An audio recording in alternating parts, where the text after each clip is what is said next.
हुए हैं।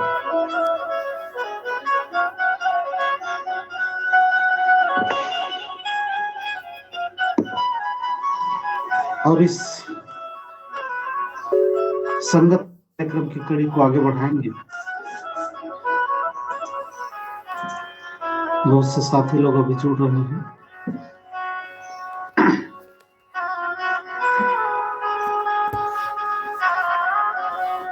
यह कार्यक्रम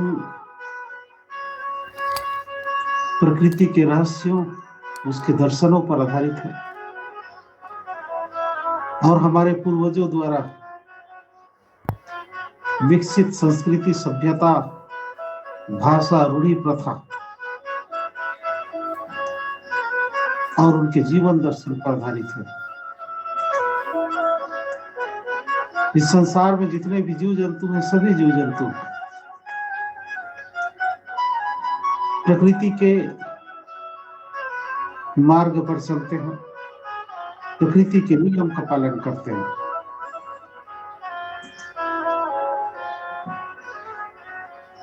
और बिना प्रकृति के नियम का पालन किए बगैर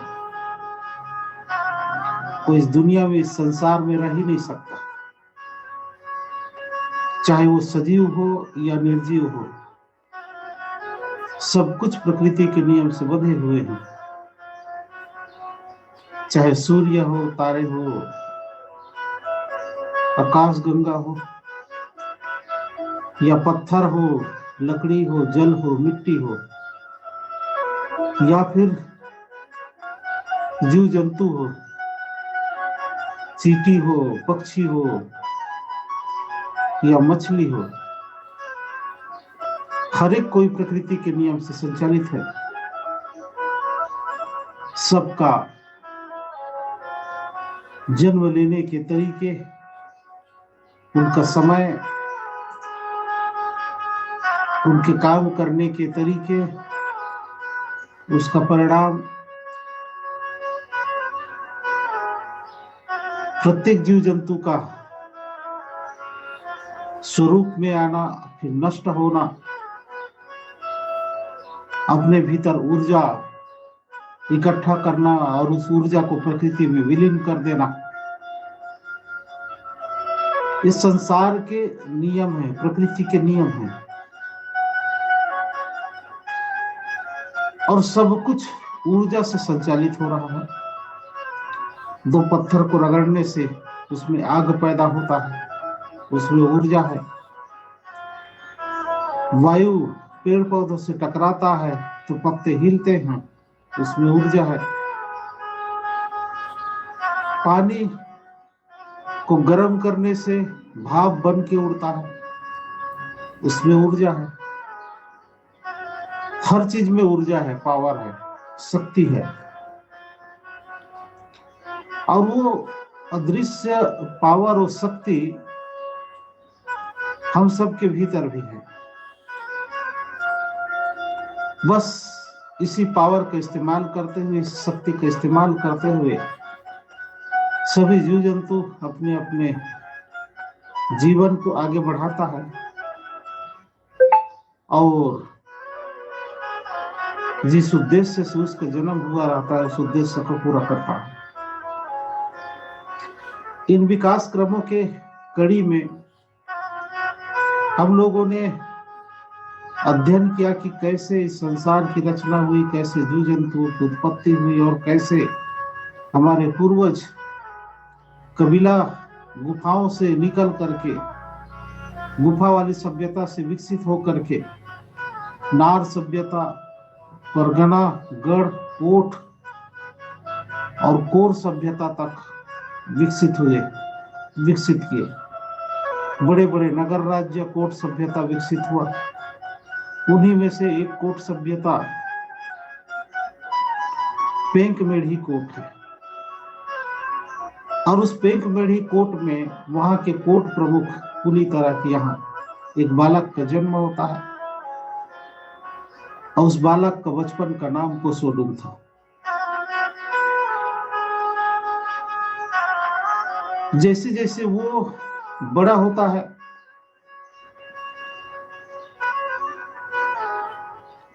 प्रकृति उसको आकर्षित करता है। हमेशा प्रकृति के सानिध्य में जा करके पेड़ पौधों की को निहारते रहना, चिड़ियों की आवाज को सुनना, झरनों की आवाज को पहचानना और एकांत में जा करके उन आवाजों को पहचानने की कोशिश करना, रंगों को देखना, छोटे छोटे कीड़े मकोड़े जीव जंतुओं को समझने का प्रयास करना। उस बचपन में उस कोसोडुम नामक जो बालक था, वो प्रकृति के करीब जा करके उसमें रम जाता था, उसमें डूब जाता था। और उसमें रमने, उसमें डूबने के कारण से उसको ज्ञान की प्राप्ति होने लगी और उनको ज्ञान की प्राप्ति होते चली गई और कड़ी दर कड़ी एक एक करके बहुत ढेर सारा प्राकृतिक ज्ञान उनको प्राप्त हुआ। पूरा शोरगुल प्रकृति में जो विराजमान था, जिसमें बहुत से शोरगुल, चिड़ियों की आवाज, कीट पतंगों की आवाज, झरनों की आवाज, पेड़ों की आवाज, उनको अलग अलग पहचानने की कोशिश करना। इसके लिए वो शांति पूर्वक किसी जगह पर बैठ करके आंख को बंद करके उन आवाजों को एनालिसिस करते थे कि कितने आवाज इसमें मिक्स है, मिला हुआ है। उन आवाजों को अलग अलग पहचानने का प्रयास करना। फूलों में जो रंग है, उन रंगों को अलग अलग पहचानने की कोशिश करना। पत्तियों में जो स्वाद है, उन स्वादों को अलग अलग तरीके से पहचानने की कोशिश करना, कितने प्रकार के स्वाद है। इन प्रक्रियाओं में डूबे रहने के कारण से उनको स्वादों का, अलग अलग स्वादों का और उन स्वादों के गुणों का उनको जानकारी हुआ, ज्ञात हुआ, और जिसके आधार पर दवाइयों का, जड़ी बूटी के जो गुण है, उन गुणों का ज्ञात हुआ और उन गुणों के आधार पर आयुर्वेद नामक विधा का विकास हुआ, जो चिकित्सा पद्धति है। गांव गांव में जो वैद्य है, जड़ी बूटी के जानकार है, उनके गुरु वही कोसोडुम शंभु शेख हैं। रंगों की जानकारी हुई और विभिन्न प्रकार की आवाजों की जानकारी हुई। इन प्रक्रियाओं को करने के लिए उनके पास कोई विशेष संसाधन तो थे नहीं, तो इन चीजों को समझने के लिए, जानने के लिए वो गहन ध्यान की मुद्रा में शांति पूर्वक बैठ करके उसका पर गहन चिंतन करते थे, गहन विचार मंथन करते थे, तो उनको निष्कर्ष निकलता था।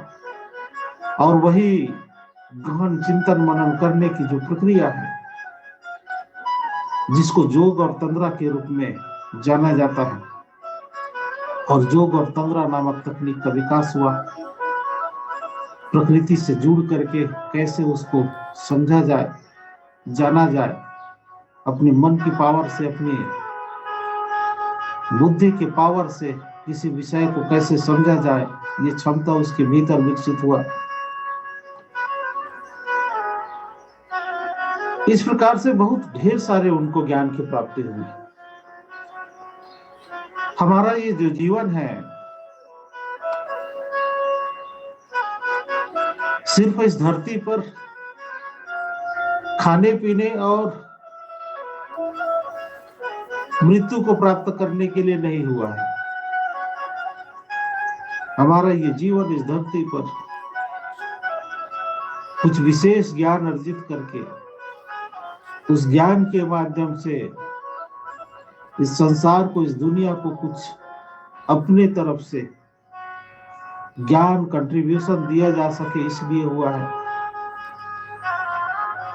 शंभू शेख ने उतने ढेर सारे ज्ञान को अर्जित किया, कोसोडूम ने ज्ञान को अर्जित किया, अभी शंभू शेख नामक पद नहीं बना है।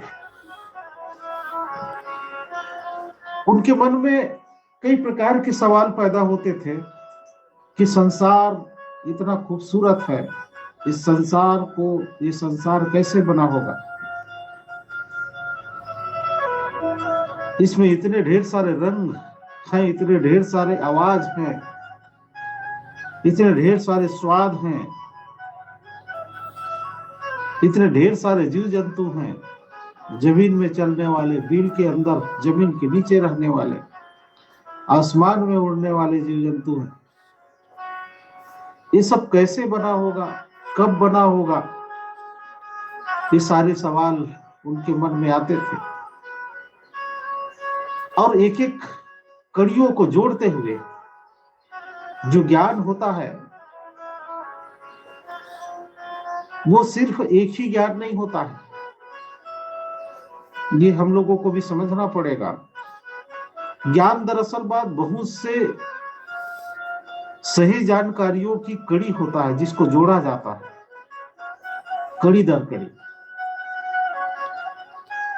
और जब तक एक ज्ञान को दूसरे ज्ञान से नहीं जोड़ेंगे तब तक निष्कर्ष पर नहीं पहुंच सकते। तो बहुत से जानकारियों का कड़ी होता है। शंभू शेख ने, कोसोडूम ने यही कड़ी जोड़ने का प्रयास किया कि संसार जो है अलग अलग स्वरूप में दिखाई देता है। कोई पत्थर के रूप में ठोस तत्व है, तो कोई तरल के रूप में पानी तत्व है, तो पत्ते हिल रहे हैं तो हवा है। इस प्रकार से जब उन्होंने इस पर जो है कड़ी जोड़ना शुरू किया, अपने ज्ञान और अनुभव के आधार पर, तो पाया कि संसार में सबसे जो कठोर चीज है, लोहा, पत्थर, मिट्टी, लकड़ी, ये एक तत्व है। दूसरा जो है बहने वाला तरल पदार्थ, पानी, रस, और तीसरा स्वरूप आग के रूप में जलने वाला, और चौथा स्वरूप हवा के रूप में उड़ने वाला। इन कड़ियों को जब जोड़ा उन्होंने, लगातार कईयों दिन लगे होंगे इन कड़ियों को जोड़ने में, और इन कड़ियों को जोड़ करके निष्कर्ष निकाला कि ये संसार 5 तत्वों से मिलकर बना हुआ है, और वो 5 तत्व है पृथ्वी, जल, अग्नि, वायु और आकाश। ये निष्कर्ष निकल करके सामने आई। तब से सभी लोग ये मानते हैं कि संसार इन 5 तत्वों से मिलकर बना हुआ है। इसके और गहराई पर उन्होंने गया, जब वे इस गहराई पर और गए तो उनको समझ में आया कि 5 तत्व दरअसल बात एक ही जगह से विकसित हुए हैं। अलग अलग उनकी जो कठिनता है, उसके कारण से अलग अलग स्वरूप में दिखाई देता है। जिस प्रकार से पानी होता है, पानी के कणों को जब तोड़ दिया जाए गर्म करके, उसके जो अणु हैं उसको जब गर्म किया जाता है पानी को, तो उसके अणु जो रहते हैं वो टूट जाते हैं, उनका घनत्व कम हो जाता है, और वो हवा बन के उड़ जाता है भाप के रूप में।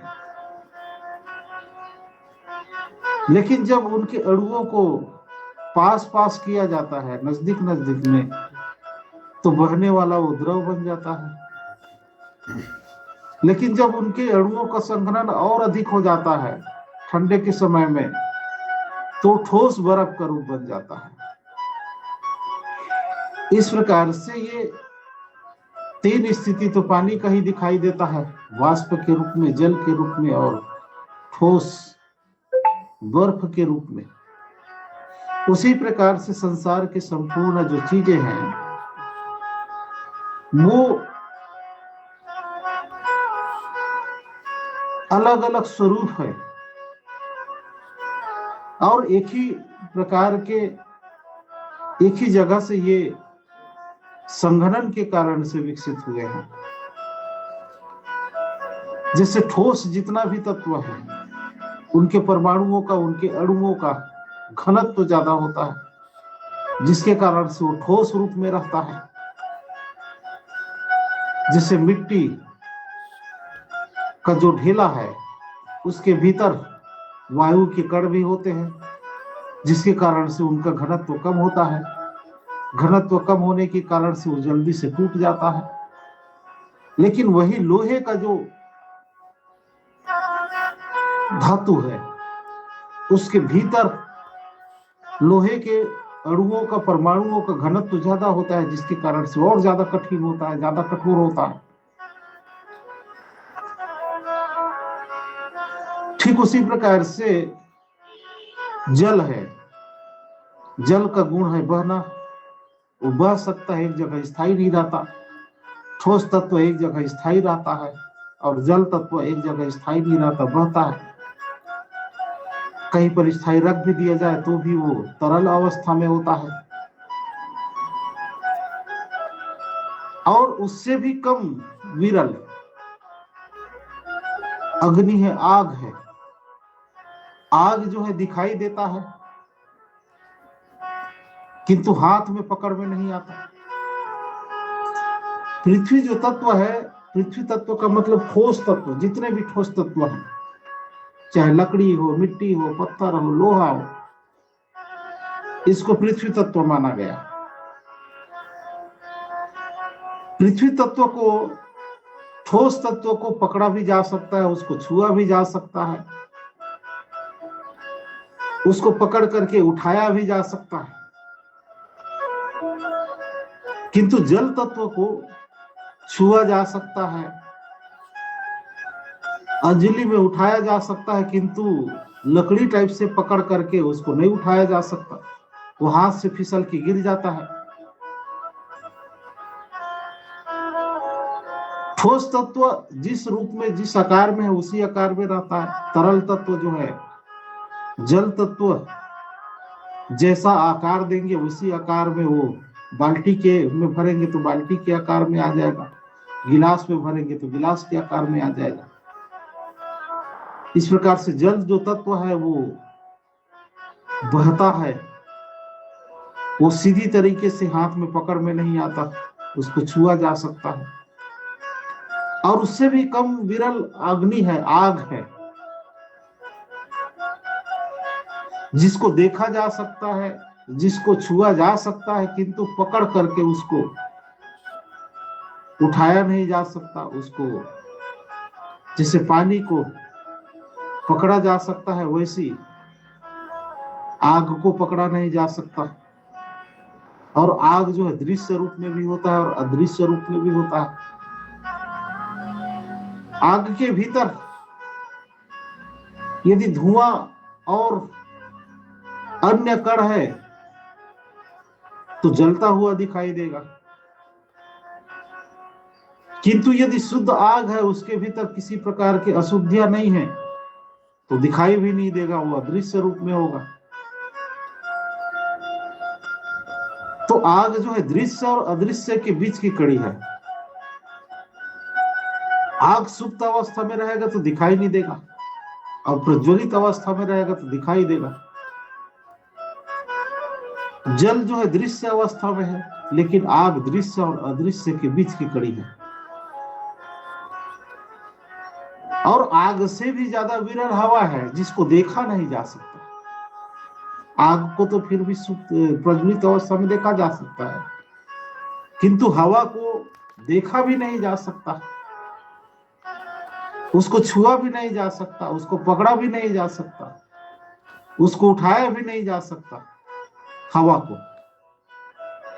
इसका मतलब वो आग से भी ज्यादा पतला है, विरल है।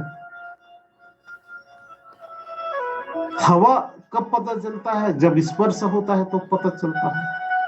शरीर से टकराता है तो पता चलता है कि हवा चल रही है। पत्तों से टकराता है तो पता चलता है कि हवा चल रही है। उसके कार्य का परिणाम दिखता है। स्पष्ट रूप से उसको लकड़ी जैसा पकड़ पाना संभव नहीं है। और हवा से भी ज्यादा विरल माना गया आकाश को, क्योंकि आकाश निर्वात जगह है, वो शून्य जगह है। और जब तक आकाश नहीं होगा, शून्य जगह नहीं होगा, तब तक हवा कहां पर ठहरेगा, तब तक अग्नि कहां टिकेगा, जल कहां टिकेगा। खाली जगह होने से ही ये संसार है। जितने भी खाली जगह है जहां पर कुछ नहीं है, उस खाली जगह को आकाश तत्व कहा जाता है। और आकाश तत्व नहीं होते तो संसार भी नहीं होता, क्योंकि कहीं पर कोई खाली जगह ही नहीं होता तो संसार कहां पर रहता। इसलिए आकाश को भी तत्व माना गया है। आकाश ही एक ऐसा तत्व है जिसको किसी ने पैदा नहीं किया और ना कभी वो पैदा हुआ। वो हमेशा से अनंत है। अभी लोग धर्म को सनातन बोलते हैं। धरती पर आकाश और आकाश के साथ रहने वाला अंधेरा, इस दोनों को छोड़ करके कुछ भी अनंत नहीं है, कुछ भी सनातन नहीं है। आकाश और आकाश के साथ रहने वाला अंधेरा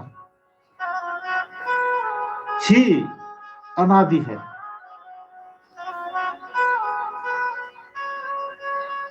जिसका ना कभी जन्म हुआ है, ना कभी मृत्यु होगा। लेकिन उस आकाश के भीतर जो वायु तत्व बना है, वो जन्म लिया है, वायु पैदा हुआ है, इसलिए वायु खत्म भी हो सकता है। अग्नि पैदा हुआ, इसलिए अग्नि की आयु है, खत्म हो जाएगा वो। जल पैदा हुआ है, इसलिए जल खत्म हो सकता है।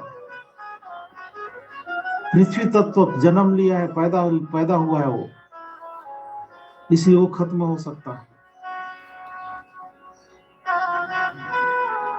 इसलिए इस संसार में जितने भी दृश्य अदृश्य चीज है, वो कोई स्थायी नहीं है। सब बनते रहते हैं, मिटते रहते हैं, सृजन होता है, नष्ट होता है। ऊर्जा एक रूप से दूसरे रूप में बदलते रहता है।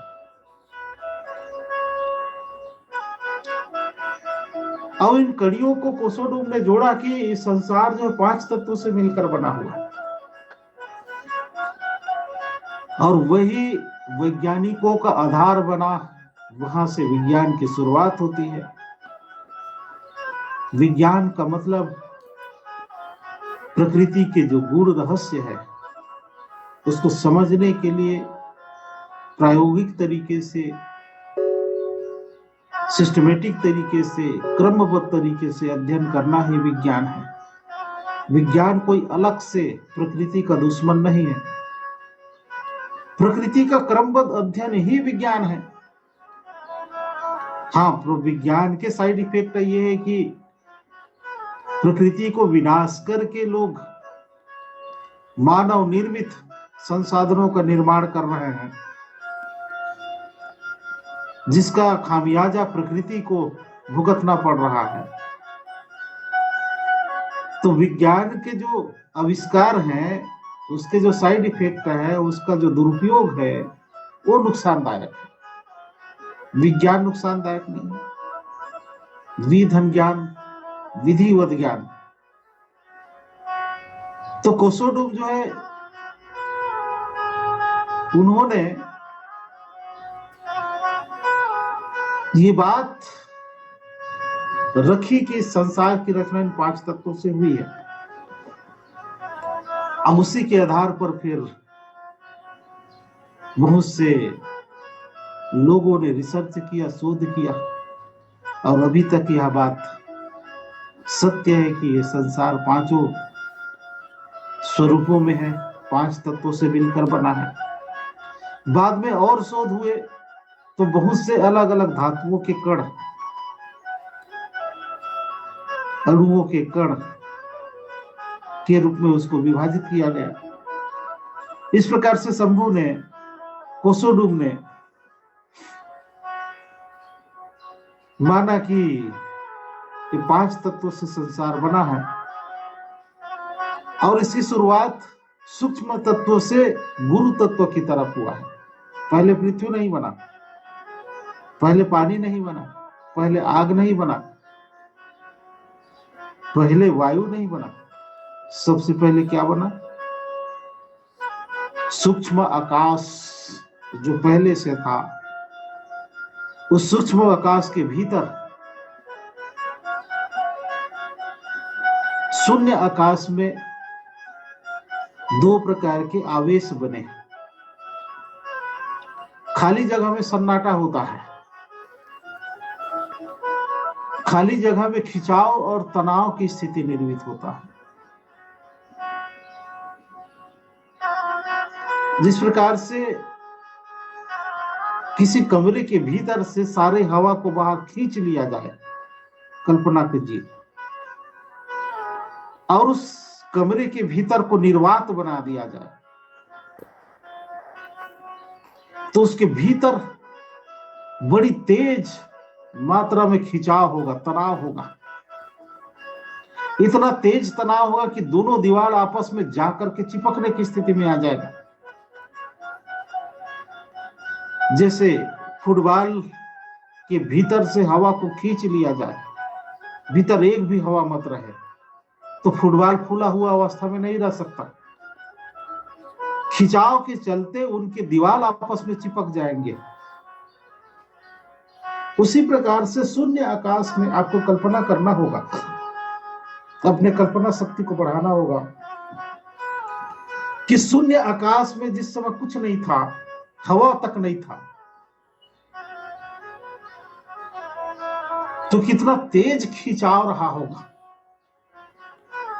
अगर उस शून्य आकाश में हाल होते तो दोनों दीवार एक दूसरे से जाकर के चिपक जाता। इतना तेज खिंचाव और तनाव की स्थिति रहा होगा। और वो खिंचाव और तनाव की जो स्थिति थी वो 2 प्रकार की थी। एक अपने तरफ खींचने वाला और एक अपने से दूर फेंकने वाला, जिसको 2 प्रकार के आवेश बोलते हैं, धन आवेश और ऋण आवेश। जिस प्रकार से चुंबक में 2 प्रकार के आवेश होता है, धन चुंबक आपस में एक दूसरे को फेंकता है, और धन और ऋण वाला चुंबक एक दूसरे को अपनी तरफ आकर्षित करता है। तो शून्य आकाश में सबसे पहले आवेश पैदा हुए, तनाव पैदा हुए, और वो आवेश 2 प्रकार के पैदा हुए, एक खींचने वाला और एक दूर फेंकने वाला। तो धन आवेश और ऋण आवेश कहा जाता है आज के वैज्ञानिक भाषा में। तो 2 प्रकार के धन आवेश एक दूसरे को दूर फेंकता था, और धन और ऋण आवेश एक दूसरे को अपनी तरफ आकर्षित करता था। शून्य आकाश में ये आवेश पैदा हुए, और इसी आवेश को हमारे पुरखा, हमारे कोसोडुम ने ऊना पूना शक्ति कहा, जिसको आज हम धन आवेश ऋण आवेश कहते हैं, जिसको इलेक्ट्रॉन और प्रोटॉन कहा जाता है, उसको हमारे शंभु ने ऊना और पूना शक्ति कहा। धन शक्ति और ऋण शक्ति।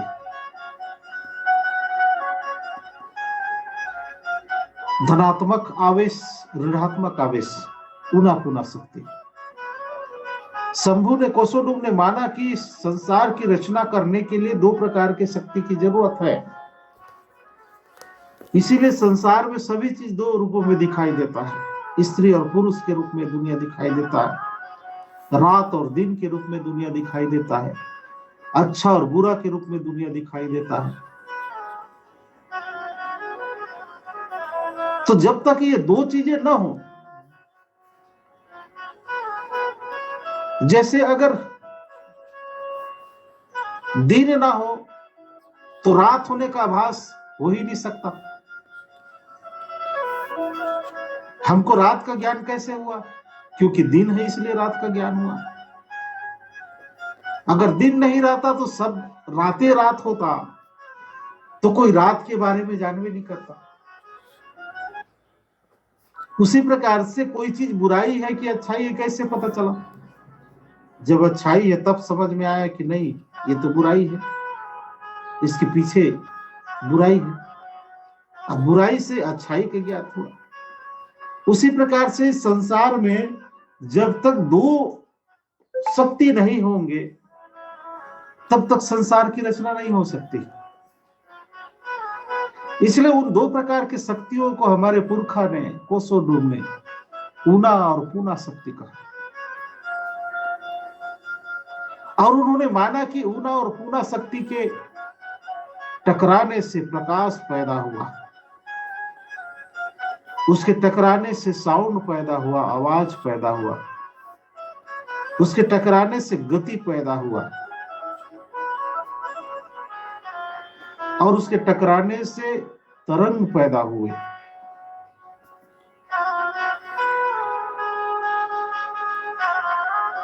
इस प्रकार से जो अभी वैज्ञानिकता के आधार पर भी सोचे तो शून्य आकाश में जो ये दो प्रकार के आवेश पैदा हुए, धन आवेश और ऋण आवेश, जब वो आपस में टकराए, जैसे बिजली, आसमान में बिजली चमकता है, वो क्यों चमकता है? क्योंकि वही दो प्रकार के आवेश आपस में टकराता है, इसलिए चमकता है, बिजली पैदा होता है। ये दोनों के टकराने से बिजली पैदा होता है। और सिर्फ बिजली ही पैदा नहीं होता, बिजली कैसा होता है, उसके साथ साथ में प्रकाश भी पैदा होता है, उसके साथ में बहुत ढेर सारा ऊर्जा पैदा होता है, उसके साथ में बहुत ढेर सारा साउंड, आवाज, गड़गड़ाहट पैदा होता है, उसके साथ साथ में गति पैदा होता है, और उसी गति के कारण से तेजी से वो बिजली जमीन की तरफ आता है और पेड़ से टकराता है तो पेड़ फट जाता है, और उसके आवाज से कान में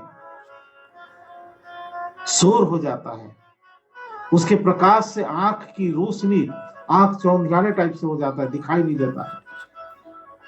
इतनी ढेर सारा ऊर्जा पैदा होता है कि जिससे भी टकराता है तो जल के राख हो जाता है। शून्य आकाश में इसी तरीके से बहुत ढेर सारे आवेश आपस में टकराने लगे, बहुत ढेर सारे प्रकाश, बहुत ढेर सारा ऊर्जा, बहुत ढेर सारा गति, बहुत ढेर सारा साउंड शून्य आकाश में पैदा हुआ। और इन प्रक्रियाओं के कारण से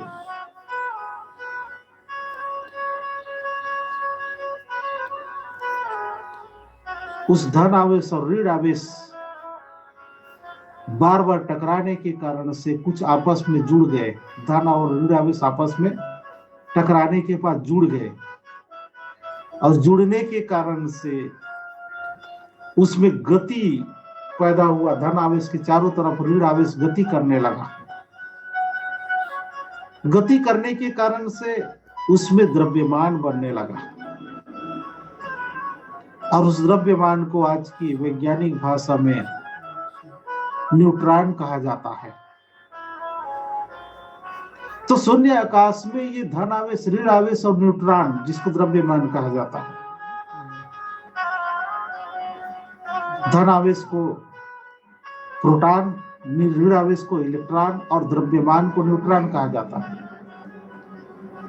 ये तीनों चीज जब एक साथ मिले तब सूक्ष्म परमाणु का निर्माण हुआ। सूक्ष्म परमाणु का निर्माण हुआ और बहुत से परमाणु बने और बहुत से परमाणु मिल करके अणु बने और बहुत से परमाणु अणु मिल करके एक बहुत बड़ा आग का गोला बन गया अंतरिक्ष में, आकाश में, शून्य आकाश में, जिस पर द्रव्यमान था। और उसमें फिर महाविस्फोट की घटना हुई तो संपूर्ण आकाश मंडल में फैल गया और आकाश गंगाओं का निर्माण किया।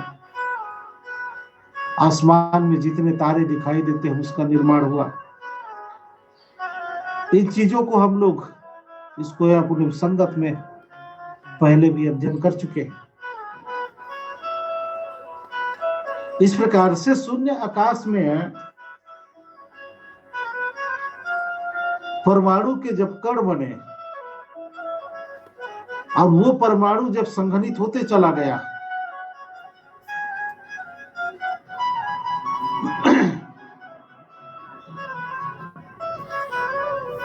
तो वायु के कण बने।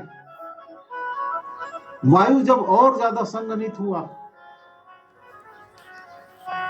तो अग्नि के रूप में वो दिखाई देने लगा और अग्नि जब ठंडा हुआ तो जल के रूप में बना। आग को ठंडा करने से वो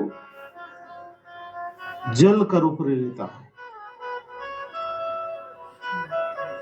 और जब वो ठंडा हुआ तो जल बना और संघनित हुआ तो, और जब जल जब और ज्यादा संघनित हुआ और जब ज्यादा ठंडा हुआ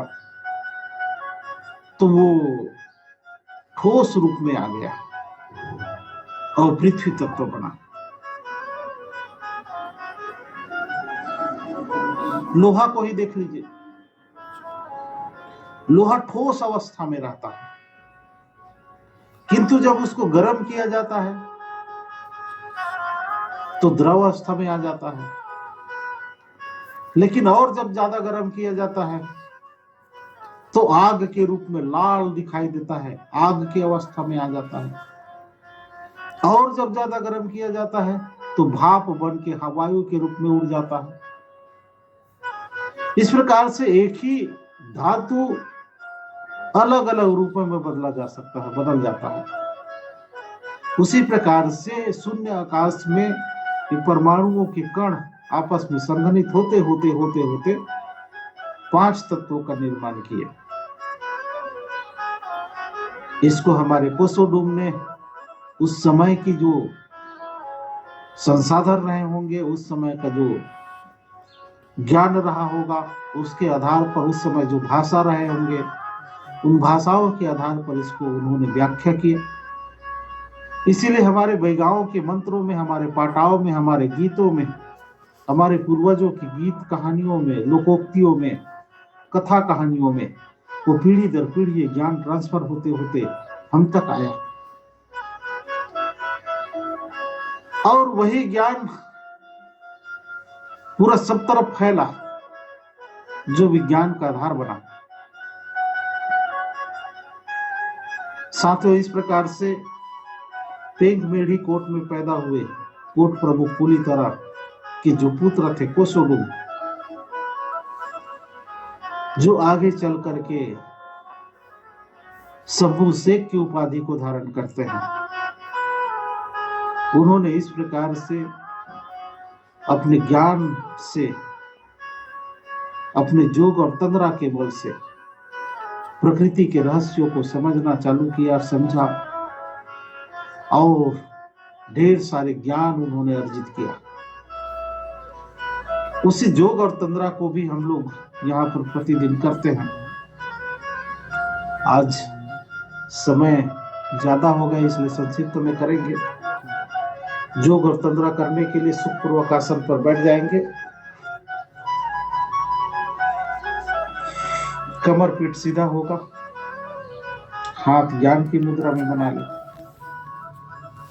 इसको करने से ही समझ में